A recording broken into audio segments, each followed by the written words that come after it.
നല്ലൊരു feel good movie കേട്ടോ. നമ്മളൊരു പ്രവാസികളുടെ തിരിച്ചു വരുന്ന തറവാട്ടിലേക്ക് തിരിച്ചു വരുന്നില്ല, നമ്മുടെ വീട്ടിൽ അല്ലെങ്കിൽ തൊട്ടടുത്ത വീട്ടിലേക്ക് നടക്കുന്ന ഒരു കഥയായിട്ടാണ് നമുക്ക് തോന്നുന്നത്. നല്ലൊരു MD സിനിമ കാണുന്ന പോലെ, പഴയ MD ഈ ഹരിഹര പടമൊക്കെ കണ്ട പോലെ ഒരു ഫീലിങ്സ് ആട്ടോ ഉണ്ടായത്. നല്ല പടം, അടിപൊളി പടം.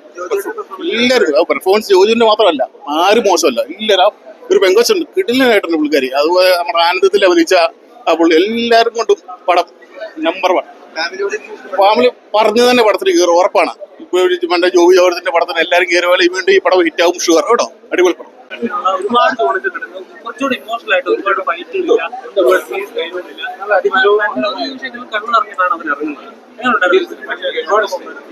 അല്ല, ഞാൻ ഭയങ്കര സന്തോഷമാണ്. നല്ല നമ്മൾക്ക് ഒരു ഭാഗ്യമാണ്, ഒരു ക്വാളിറ്റി ഉള്ള ഒരു സിനിമയിൽ അഭിനയിക്കുന്നതാണ്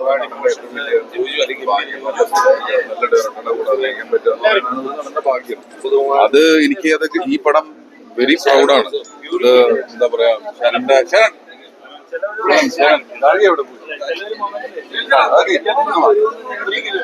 ഇദ്ദേഹത്തിന്റെ ഫസ്റ്റ് ഒരു സിനിമ ഇത്ര മനോഹരമായിട്ട് അടുത്ത കാലത്ത് നല്ല സിനിമയുടെ ഒരു എസ്തെറ്റിക്സിലാണ്. പഠിച്ചിറങ്ങിയതിന്റെ ഗുണവും പഠിപ്പിന്റെ ഗുണവും എല്ലാം ഉണ്ട്.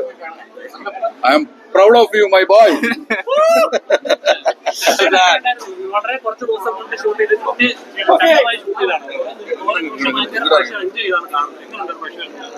ഇവിടെ ഇരുന്ന് കാണുന്ന ഭയങ്കര എക്സ്പീരിയൻസ് ആയിരുന്നു. ആൾക്കാർ കൈയടിക്കുമ്പോഴും ചിരിക്കുമ്പോഴൊക്കെ ആദ്യമായിട്ടാണ് അങ്ങനത്തെ ഒരു എക്സ്പീരിയൻസ്. ഭയങ്കര ഓവലന്റ് ആയിട്ട് ഫീൽ ചെയ്യുന്നു. ഭയങ്കര സന്തോഷം. ഇവരോടല്ലേ, ഇവരോട് ചോദിക്കാനല്ലേ, ഈ രണ്ടുപേരോട്.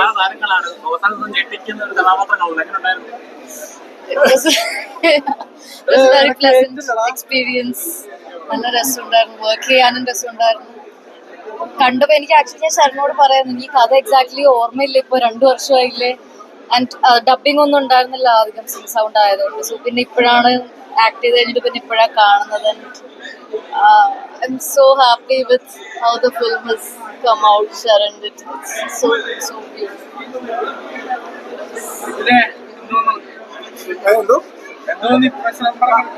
ഒരുപാട് സന്തോഷം. ഞാനിങ്ങനെ സിനിമ കാണുന്ന പോലെ അല്ലായിരുന്നു. ഒരുപാട് കുറച്ച് നാളായെങ്കിലും എനിക്ക് ആ സ്ക്രിപ്റ്റ് ഇങ്ങനെ തലയിലുണ്ട്. അപ്പൊ അറിയുന്ന സീൻസ് ഇങ്ങനെ കണ്ടുപോകുമ്പോൾ ഭയങ്കര എനിക്കിപ്പോ നെഞ്ചിടി ഇങ്ങനെ കേൾക്കാം. അപ്പൊ ഭയങ്കര ഹാപ്പി ആയിരുന്നു. കുറെ നാളത്തെ ഒരു സ്വപ്നമാണ് പറയുന്നത്. ജോജേട്ടനും എല്ലാവരും ഒരുപാട് സന്തോഷം. ശരണിന്റെ കൂടെ ഒരു പടം ഇങ്ങനെ ചെയ്യാൻ പറ്റിയതിലും ഞങ്ങളുടെ ക്രൂ ശരണ ഇനിയും വിളിക്കണം. അടിപൊളി. Experience really good. നല്ല സിനിമയാണ്. ഭയങ്കര സന്തോഷമുണ്ട്. ഭയങ്കര നല്ല ഫീല് തോന്നി. അത് ഫുള്ളി റിയാലിറ്റിയാണ്. ഞാൻ ഈ പറഞ്ഞാല് ഞാനും പുറത്ത് ജനിച്ച് വളർന്ന ഒരാളാണ്. എനിക്കിത് ഭയങ്കരമായിട്ട് റിലേറ്റ് ചെയ്യാൻ പറ്റുന്നു. എപ്പോഴും ഭയങ്കര ബ്രേക്ക് ഇട്ടിട്ട് ഭയങ്കര ചൂസി ആയിട്ടാണ് ഓരോ ക്യാരക്ടേഴ്സും. എങ്ങനെയാണ് ഈ സ്ക്രിപ്റ്റ് സെലക്ഷൻ? ശരൺ ഇത് പറഞ്ഞപ്പോ തന്നെ എനിക്ക് ഇഷ്ടപ്പെട്ടു കഥ. അപ്പോഴത്തേക്ക് ഞാനത് ഓക്കെ പറഞ്ഞു. ശരൺ എന്നെ ചൂസ് ചെയ്തത് തന്നെ വലിയ കാര്യം. പടം കാണണം. കുറെ നാളിന് ശേഷം ഒരു നല്ലൊരു, എല്ലാ സിനിമകളും നല്ലതാണ്, പക്ഷെ അങ്ങനെയല്ല, കുറെ നാളിന് ശേഷം എനിക്കൊരു കുടുംബത്തിൽ നടക്കുന്ന ഒരു റിയാലിറ്റിയോട് ചേർന്ന് നിൽക്കുന്നില്ല, റിയാലിറ്റി തന്നെയാണ്. അങ്ങനെ ഒരു സിനിമ കണ്ട് അധികം ബഹളങ്ങളൊന്നും ഇല്ലാണ്ട് ഒരു രസമുള്ളൊരു സംഭവം കണ്ടിറങ്ങിയതാണ്.